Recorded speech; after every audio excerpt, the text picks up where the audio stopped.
Assalamualaikum warahmatullahi wabarakatuh. Selamat siang rekan mahasiswa semuanya. Salam sejahtera untuk kita semua. Minggu ini kita sudah memasuki minggu kedua untuk mata kuliah audit. Dan di minggu ini kita akan membahas mengenai standar audit dan kode etik profesi akuntan publik. Silakan rekan mahasiswa untuk menyimak video berikut ini.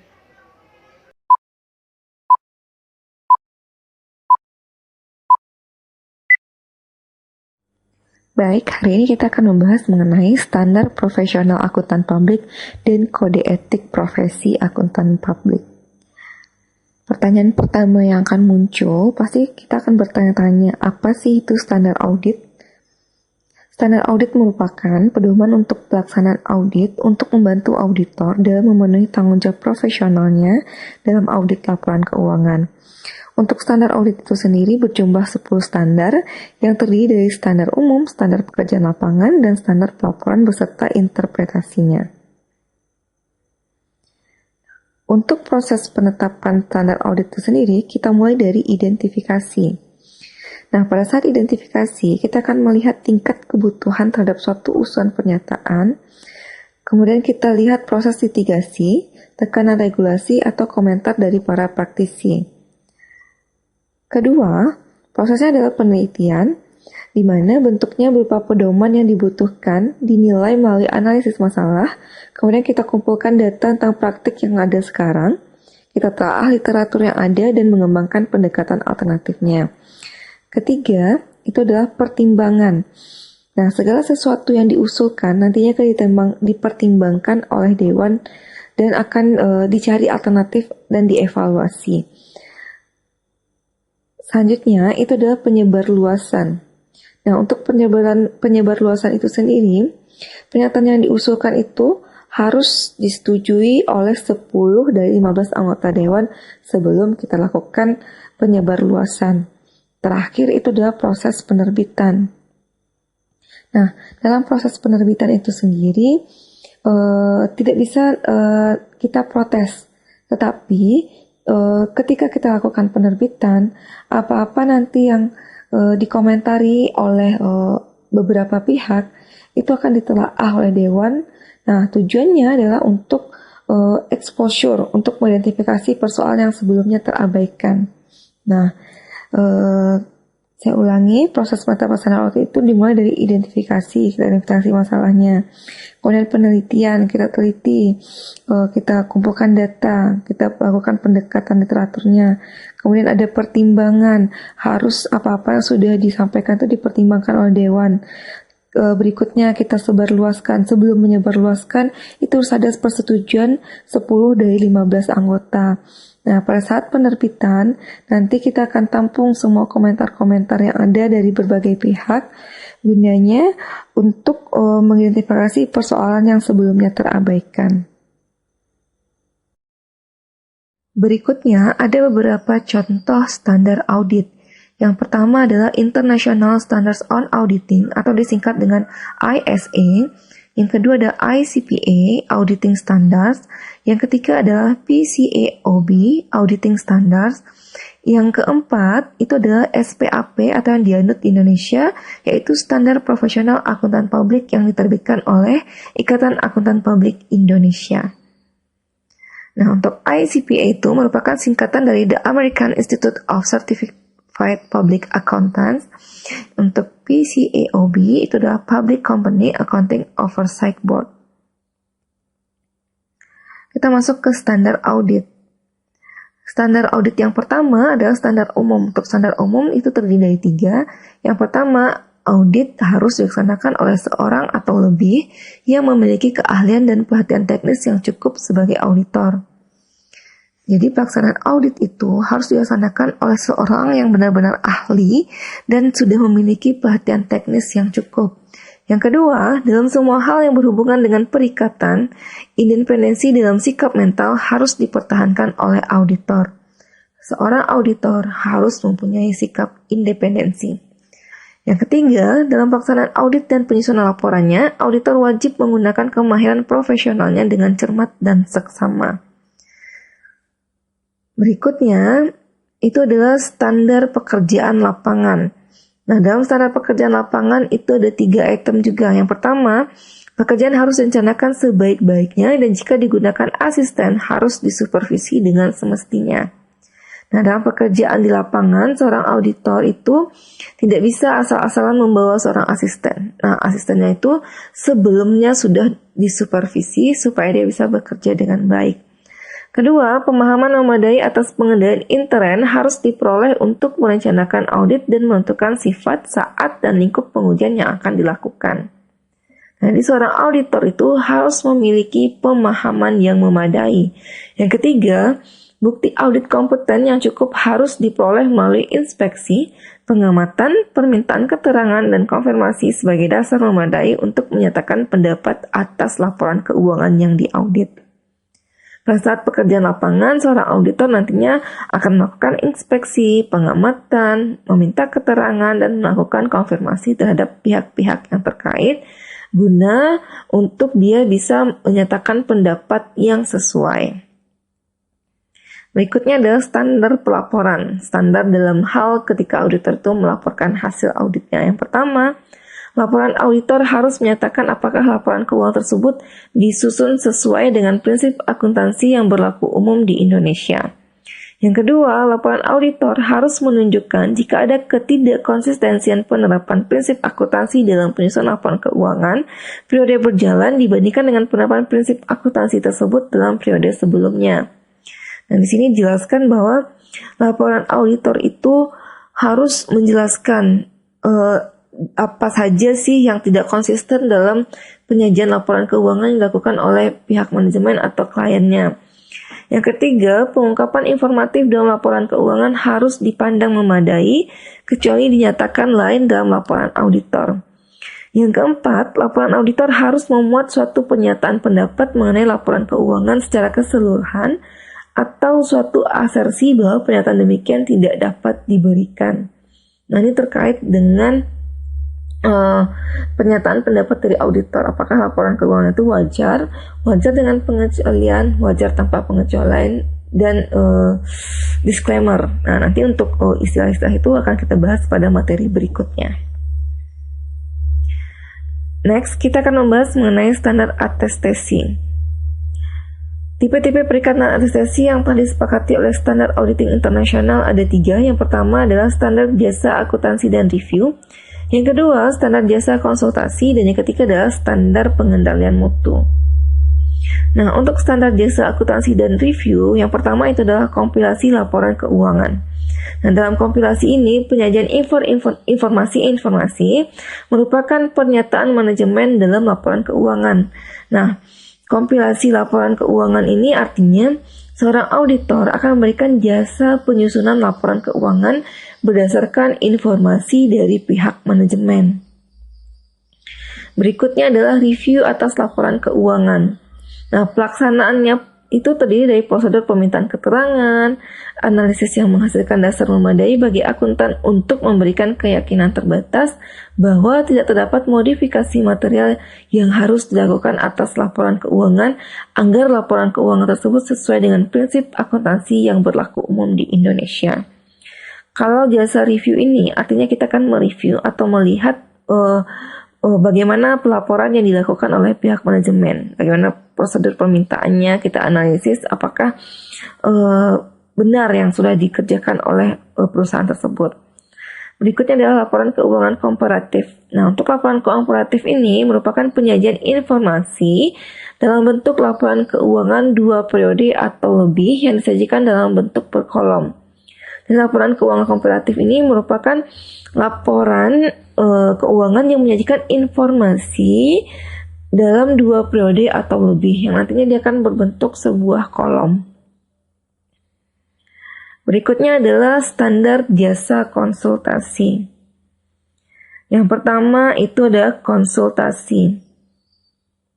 Konsultasi berarti seorang auditor memberikan konsultasi atau saran profesional berdasarkan pada kesepakatan bersama dengan klien.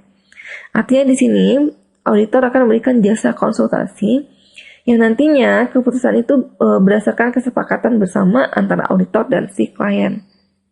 Yang kedua, jasa pemberian saran profesional. Nah, jasa pemberian saran profesional ini kita akan mengembangkan temuan, kesimpulan, dan rekomendasi untuk dipertimbangkan dan nantinya akan diputuskan oleh klien. Contoh, kita akan memberikan bantuan dalam proses perencanaan strategi. Yang ketiga, itu adalah jasa implementasi. Jasa implementasi berarti kita akan mewujudkan rencana yang ingin dilakukan oleh si klien. Berikutnya, itu adalah jasa transaksi. Di sini, auditor akan menyediakan jasa yang berhubungan dengan beberapa transaksi khusus klien yang umumnya dengan pihak ketiga. Contoh, seorang auditor akan memberikan jasa untuk mengurus kepilotan perusahaannya. Berikut, jasa penyediaan staf dan jasa pendukung lainnya. Di sini, auditor menyediakan staf yang memadai untuk melaksanakan tugas yang sudah ditentukan oleh klien. Terakhir adalah jasa produk.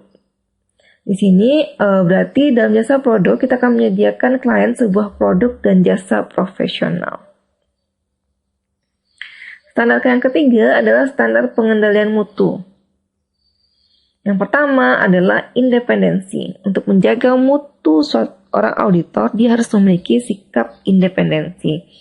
Nah, independensi ini berarti kita meyakinkan setiap personil bahwa setiap tingkat organisasi kita harus mempertahankan independensi. Yang kedua, penugasan personil. Meyakinkan bahwa perikatan dapat dilaksanakan oleh staf profesional yang memiliki tingkat pelatihan dan keahlian teknis untuk perikatan yang dimaksud. Yang ketiga, dalam hal konsultasi, kita akan memberikan keyakinan personil dapat memperoleh informasi yang memadai, yang sesuai yang dibutuhkan dari orang yang memiliki tingkat pengetahuan. Nah, untuk konsultasi ini, kita dalam hal menjaga pengendalian mutu kita akan memberikan personil yang sesuai dengan tingkat pengetahuannya. Yang keempat, supervisi. Di sini kita akan meyakinkan pelaksanaan perikatan memenuhi standar mutu yang diberikan oleh kantor akuntan publik. Berikut, mempekerjakan. Berarti kita meyakinkan bahwa semua orang yang dipekerjakan memiliki karakteristik semestinya sehingga memungkinkan mereka melakukan penugasan. Berikutnya adalah pengembangan profesional. Berarti di sini setiap personal memiliki pengetahuan memadai sehingga memungkinkan mereka memenuhi tanggung jawabnya. Untuk promosi, meyakinkan bahwa semua personil yang terseleksi untuk promosi memiliki kualifikasi seperti yang disyaratkan untuk tingkat tanggung jawab yang lebih tinggi. Penerimaan dan berkelanjutan dengan klien itu berarti kita menentukan apakah perikatan atau kerjasama kita dari klien dapat diterima atau dilanjutkan untuk meminimumkan kemungkinan terjadinya hubungan dengan klien yang manajemennya tidak memiliki integritas berdasarkan prinsip pertimbangan kehati-hatian. Dalam hal standar penilaian mutu, untuk menerima tawaran atau melanjutkan hubungan dengan klien, itu benar-benar harus kita pertimbangkan. Jangan sampai kita nantinya salah memilih, nantinya kita akan sampai ke pihak manajemen yang tidak memiliki integritas yang tinggi. Nanti kita juga yang akan susah. Oke, berikutnya inspeksi. Berarti kita meyakinkan bahwa prosedur yang berhubungan dengan unsur-unsur lain pengendalian mutu telah diterapkan dengan efektif. Tahap terakhir ini dalam pengendalian mutu, berarti kita memastikan apa-apa yang kita terapkan itu sudah berjalan dengan efektif. Selanjutnya kita akan bahas mengenai etika profesional. Wah, seorang yang profesional itu benar-benar harus memiliki etika. Apa sih itu etika? Etika itu merupakan prinsip moral atau nilai yang dapat diterima umum di dalam masyarakat.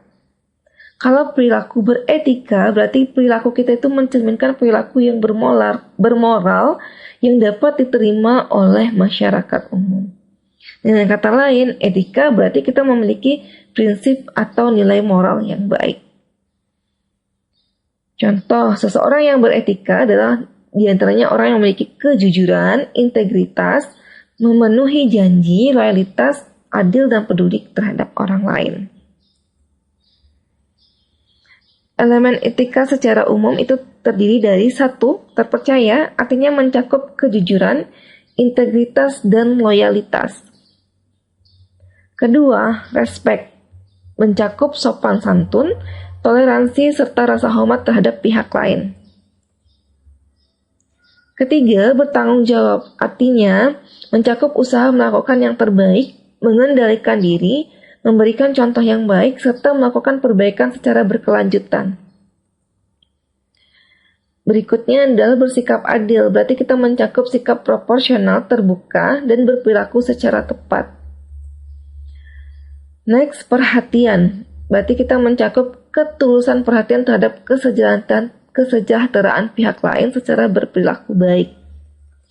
Terakhir itu adalah bermasyarakat, artinya kita patuh aturan serta kesediaan berbagi untuk kesejahteraan bersama.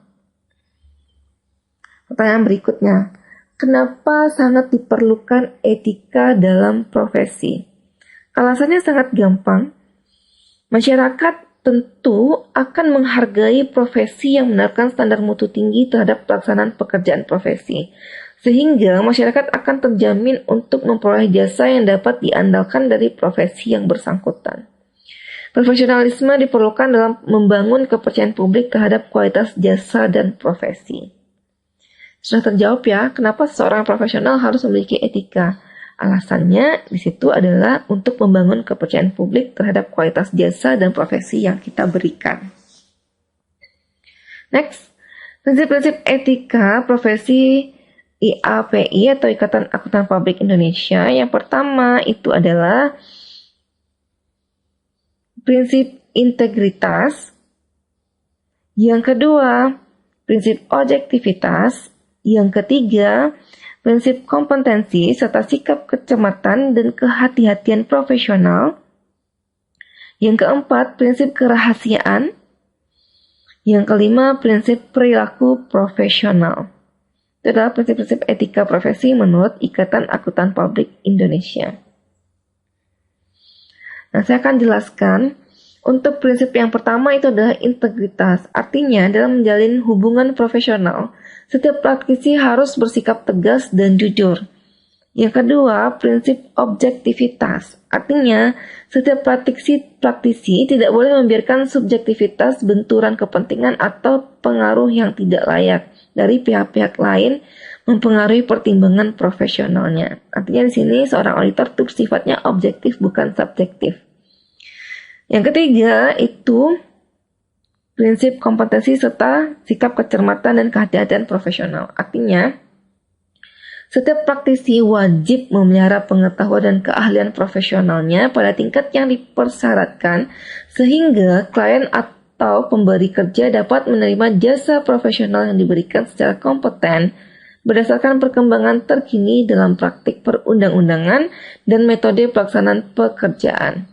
Setiap praktisi harus bertindak secara profesional dan sesuai dengan standar profesi dan kode etik profesi yang berlaku umum. Yang keempat adalah prinsip kerahasiaan. Artinya, setiap praktisi atau setiap auditor wajib menjaga kerahasiaan informasi yang diperoleh sebagai hasil dari hubungan profesional dan hubungan bisnisnya, serta tidak boleh mengungkapkan informasi tersebut kepada pihak ketiga tanpa persetujuan dari klien atau pemberi kerja, kecuali jika terdapat kewajiban untuk mengungkapkan sesuai dengan ketentuan hukum dan peraturan lainnya yang berlaku. Informasi rahasia yang diperoleh dari hubungan profesional dan hubungan bisnis tidak boleh digunakan oleh praktisi untuk keuntungan pribadi atau pihak ketiga. Jadi seorang profesi yang beretika, dia akan memegang teguh prinsip kerahasiaan. Dia tidak akan membocorkan rahasia klien atau rahasia pemberi kerjanya kepada pihak-pihak ketiga atau pihak-pihak lain yang di luar dari konteks pekerjaan ini. Berikutnya, prinsip perilaku profesional. Nah, setiap auditor atau setiap praktisi wajib mematuhi hukum dan peraturan yang berlaku dan harus menghindari semua tindakan yang dapat mendiskreditkan profesi. Jadi kita harus bersikap profesional. Next, kode etik profesional menurut ICPA. Yang pertama itu adalah prinsip atau prinsipal, itu berisi standar ideal etika profesional yang dinyatakan dalam terminologi filosofis. Yang kedua, aturan etika atau rule of conduct adalah berisi aturan spesifik tentang minimum standar etika profesional. Yang ketiga, interpretasi aturan etika, berisi interpretasi atas aturan etika Divisi Etika Profesional ICPA. Terakhir itu adalah implementasi etika, berisi publikasi tentang penjelasan dan jawaban atas pertanyaan mengenai aturan etika. Berikutnya, prinsip-prinsip etika profesi ICPA. Yang pertama adalah bertanggung jawab. Kalau tadi kode etik profesional menurut ICPA, kalau sekarang prinsip-prinsip etika profesinya. Yang pertama adalah bertanggung jawab. Sudah pasti seorang auditor harus bertanggung jawab atas tugas yang sedang dia kerjakan. Yang kedua, menghormati kepentingan publik. Yang ketiga, berintegritas. Seorang auditor harus memiliki sikap integritas yang tinggi. Yang keempat, bersikap objektif dan independen. Artinya, seorang auditor ini tidak terpengaruhi oleh pihak-pihak lain. Dia tidak akan melihat suatu pekerjaan itu secara subjektif, tetapi secara objektif.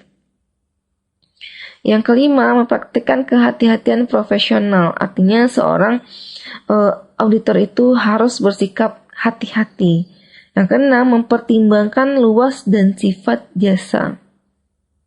Selanjutnya kita akan lihat kode etik menurut IESBA.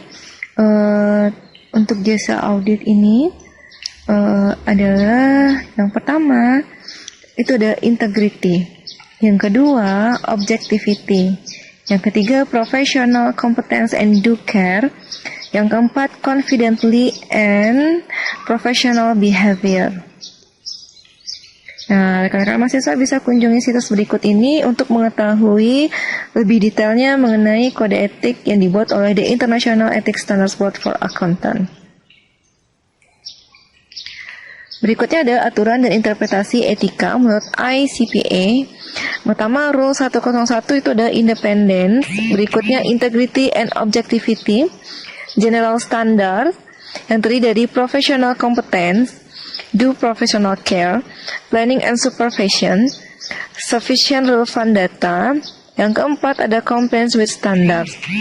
Yang kelima accounting principle, dan yang terakhir confidential client information. Rekan-rekan mahasiswa juga dapat membaca pada buku Aren. Rekan-rekan mahasiswa dapat melihat tabel 5-1 halaman 149.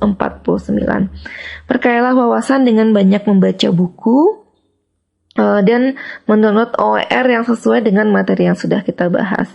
Saya akhiri, terima kasih banyak. Assalamualaikum warahmatullahi wabarakatuh.